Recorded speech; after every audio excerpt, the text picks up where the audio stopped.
While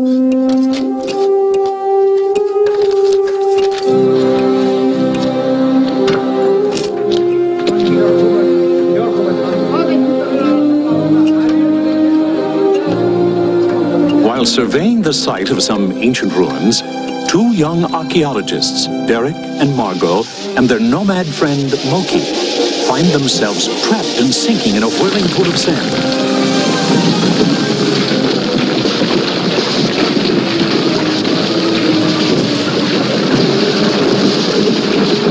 And when the dust settles, they stare up in awe at a vast chamber filled with giant relics and artifacts from another civilization. And there, at the far end of the cavern, a door with a strange inscription. All who enter these portals pass through time.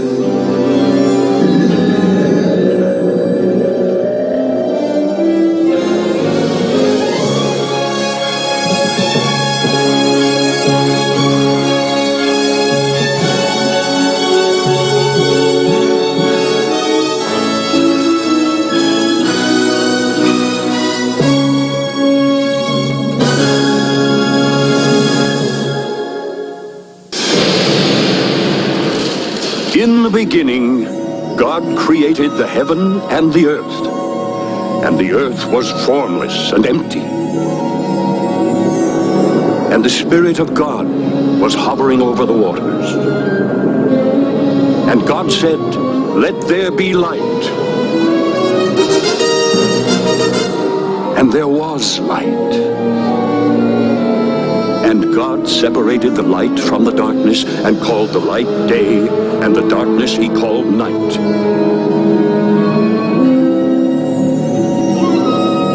There was evening and there was morning, the first day. On the second day, God said, "Let the waters separate and form a space, a sky above and oceans below. And let that space be called heaven."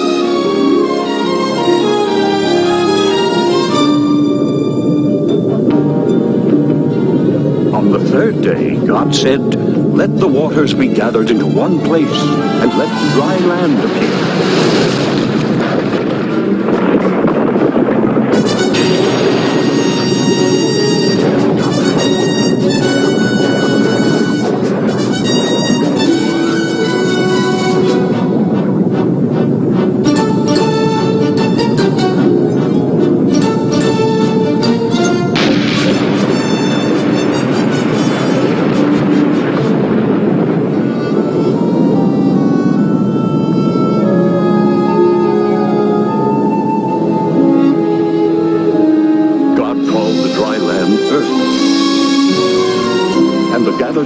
He called seas, and he saw that it was good. Then God said, "Let the earth bring forth grass and seed-bearing plants." And it was so. The earth brought forth vegetation,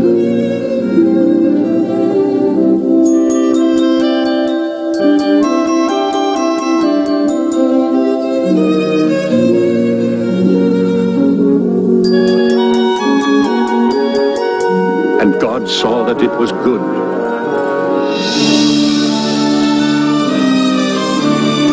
There was evening and there was morning, the third day. And on the fourth day, God made the stars.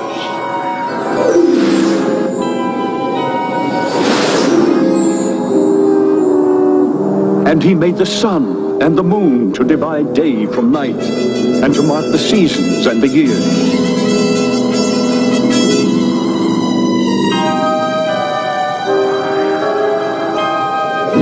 And God saw that it was good. So on the fifth day, God said, "Let the waters bring forth living creatures."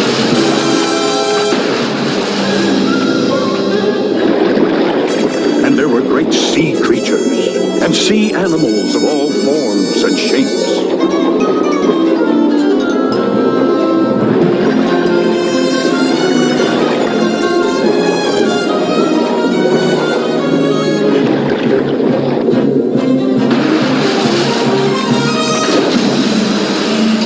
to fly in the skies above, God created every kind of bird.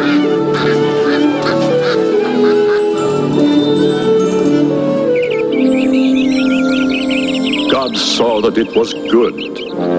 And on the sixth day, God made every kind of animal.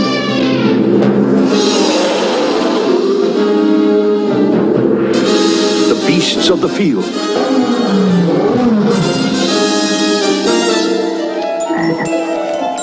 And everything that creeps upon the earth.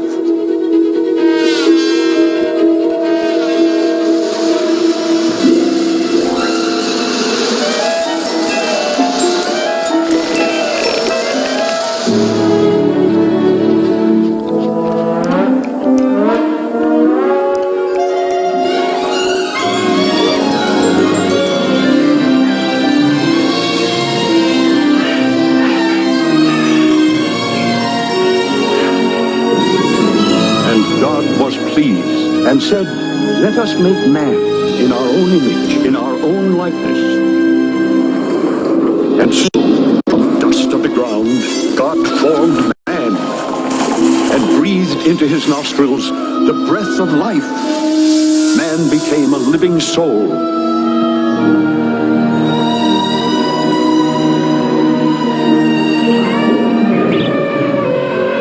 And God made him master of all life upon the earth.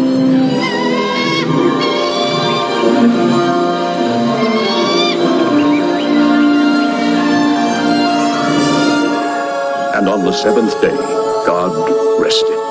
And he blessed that day and made it holy.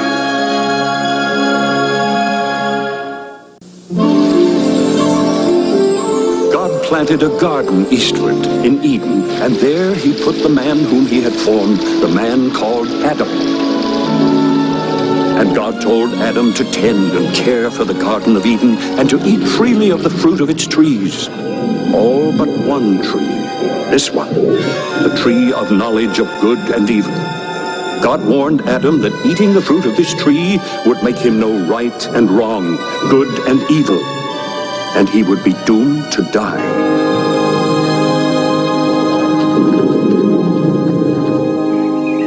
You there! Ooh, these apples look good. They should. I've grown these apples myself. Nothing but the best in my orchard. But maybe they're sour. Sour? My apples? Well, they're the sweetest apples in Nod. Who says? Here, try one.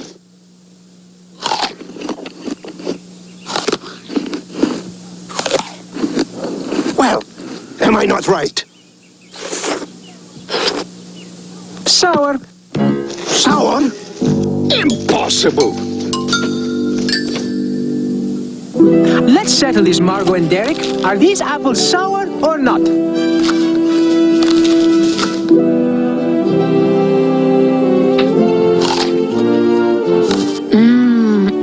Delicious. The best apple I ever ate. You see, what did I tell you? Well, I've got to admit, I was wrong and you were right. I guess I showed him.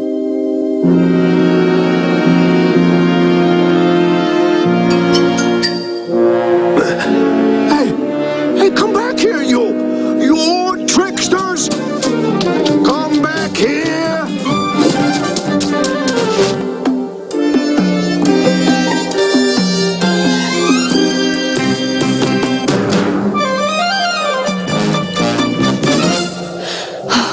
We really shouldn't have done that. I know. But we were so hungry. Well, where do you think we are? Where? We don't even know when we are. You are never lost if you have friends. Shall we be their friends and let them join us? Sure, yes. Why not? Only if they sit quiet and you get right back to the story. Well, I was telling you about the creation. We're in a land the Bible calls Nod, just east of Eden. Eden? You mean like in the Garden of Eden? Exactly so. Look at the four rivers. The Paishan, The Gaihan? The Tigris? and the Euphrates. So, What does that mean? According to the Bible, that one large river watered the Garden of Eden. The real Garden of Eden? The place where... The place of creation. But I thought that was just a story. No, he was telling us the real story. Stop talking and listen. Oh, I'm sorry. Please go on.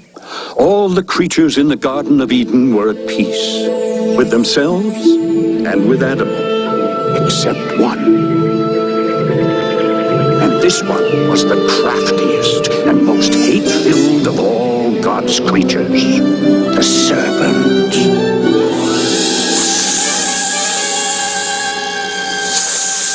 Ugh, they scare me. Ooh, I hate them more than anything. Many people feel the same way, Moki. Listen, and you'll find out why. While the serpent secretly observed Adam in the garden, God was watching him too.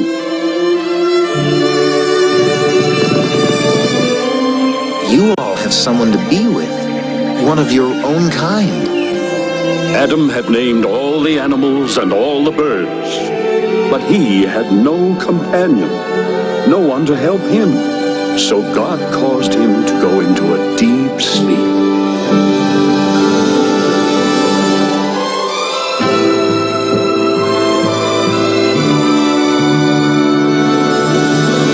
While Adam slept, God took one of his ribs, leaving no mark behind. And from the rib which God had taken from man, he made a woman.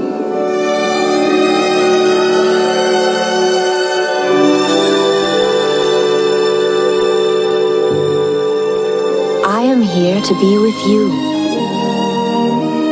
Now, at last, from my bones and my flesh, she shall be called woman, for she was taken out of man. And so it is that a man will leave his own father and mother and be united to his wife.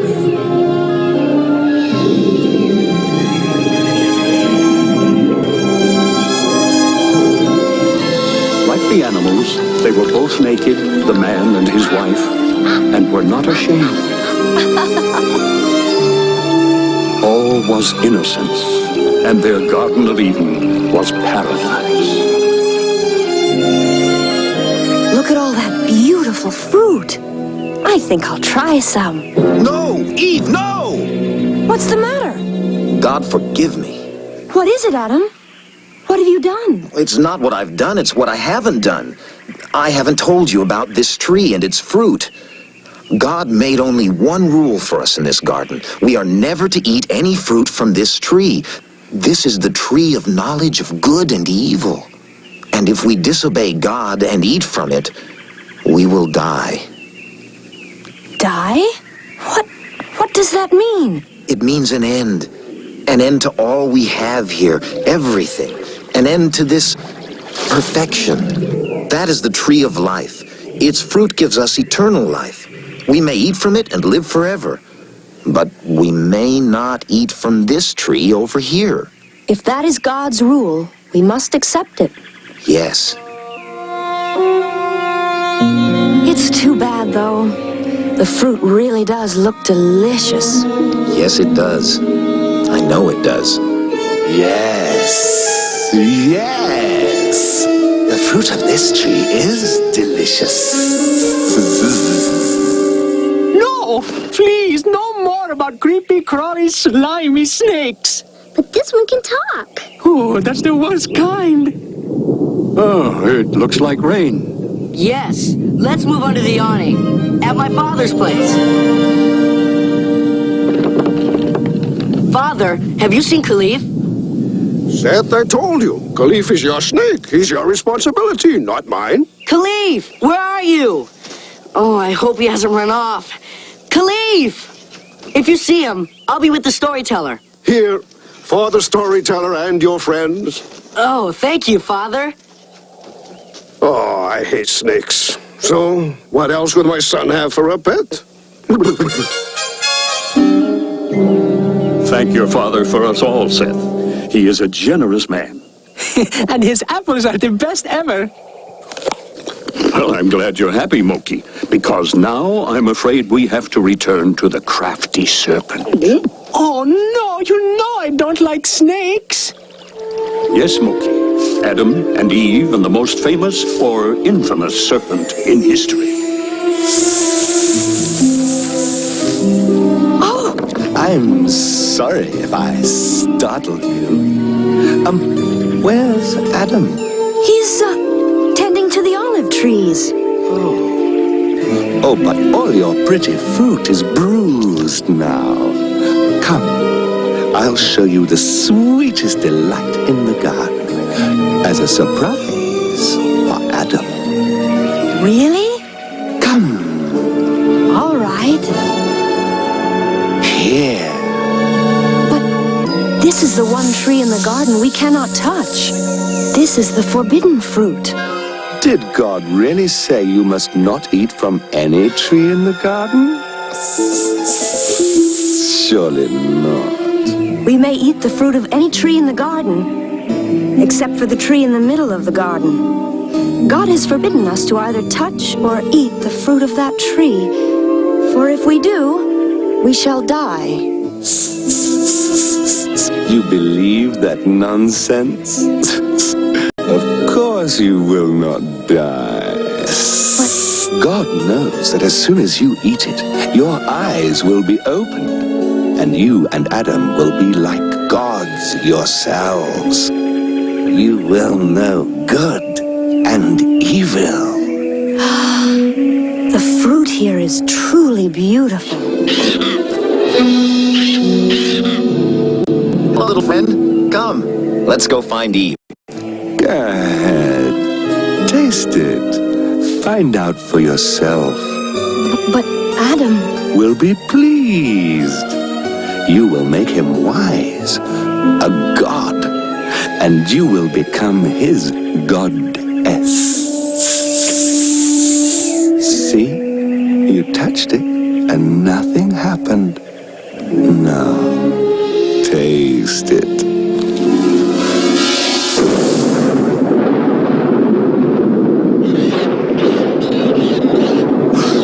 Something's wrong.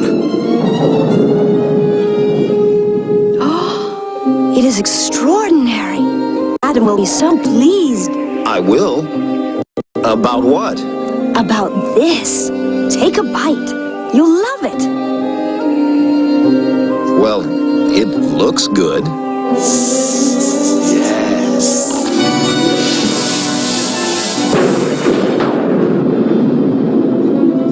Now, for the first time, all was not perfect in paradise. Something's happened.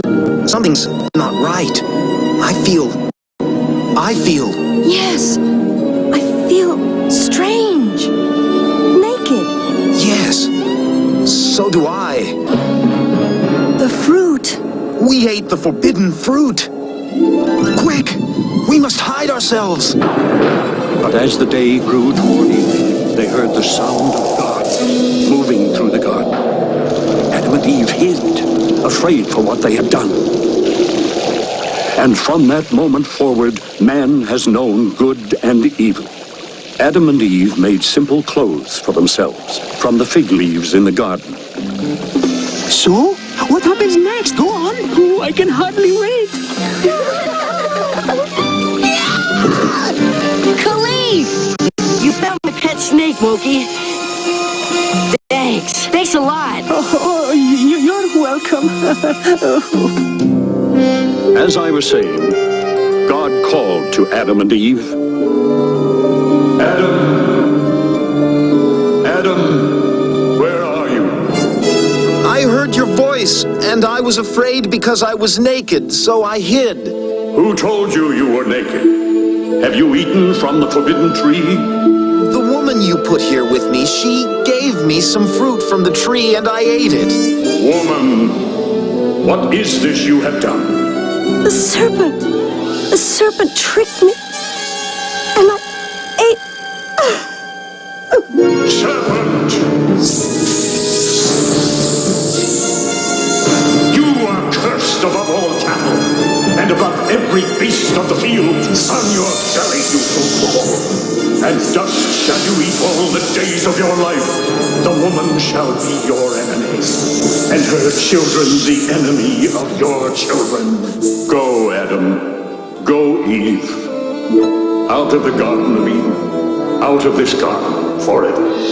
All your lives you will work the soil for your food, and you shall gain your food by the sweat of your brow until you return to the ground.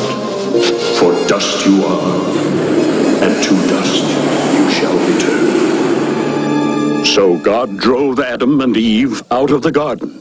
You know what I think? What? God showed us paradise so we could see what we'd lose if we disobeyed him. Then it's because of Adam and Eve we all know right from wrong.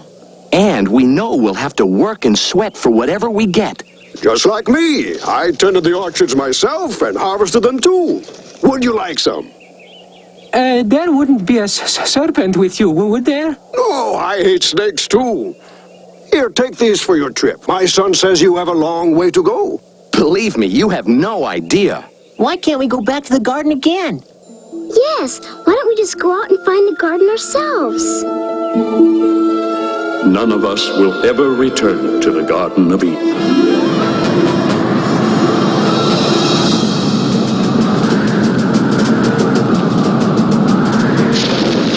God's flaming sword. It was sent to block the entrance to the Garden of Eden forever. And God said, man has now become like one of us, knowing good and evil. Now he will never be able to reach out and take from the tree of life, and he will not live forever. But Genesis, from which this story has been told, means the beginning, not the end. And for all of mankind, for all the ages, this was just the beginning.